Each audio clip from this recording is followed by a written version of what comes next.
Sir তার ভাষণে কয়েকটা দুইটা গ্রুপের সাথে ইন্টারাকশনের সময় কিছু কথা বলেছেন।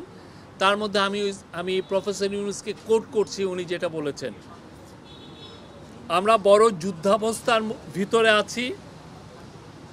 আওয়ামী লীগের কার্যক্রম নিষিদ্ধ হওয়ার পরে ডিস্টাবিলাইজ করার জন্য যত রকমভাবে পারে চেষ্টা করছে। এটা থেকে আমাদের রক্ষা করতে হবে। তারা কিছুতেই মেনে নিতে পারছে না। বিভাজন থেকে আমাদের উদ্ধার পেতে হবে, ঐক্যমত থাকতে হবে। আত্মমর্যাদাপূর্ণ জাতি হিসেবে আমরা যতটুকু দাঁড়াতে পেরেছি এটা যেন সামনের দিকে যায়। সবাই একসঙ্গে বসাতে উনি বলছেন যে আমি মনে সাহস পেলাম।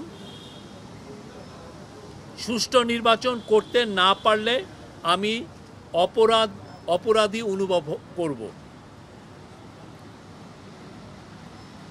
আর তারপরে বলেছেন যে মহাসুযোগ পেয়েছি অভ্যুত্থানের কারণে।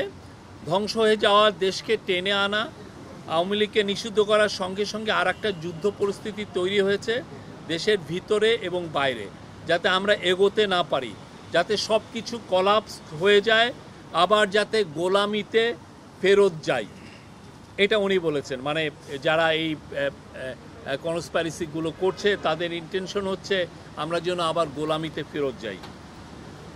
আমি যতদিন আছি দেশের কোনো অনিষ্ট হবে এমন কোনো কাজ হবে না, নিশ্চিত থাকেন। আমি যতদিন আছি দেশের কোনো অনিষ্ট হবে এমন কোনো কাজ আমাকে দিয়ে হবে না, নিশ্চিত থাকেন। Thank you. এই ছিল।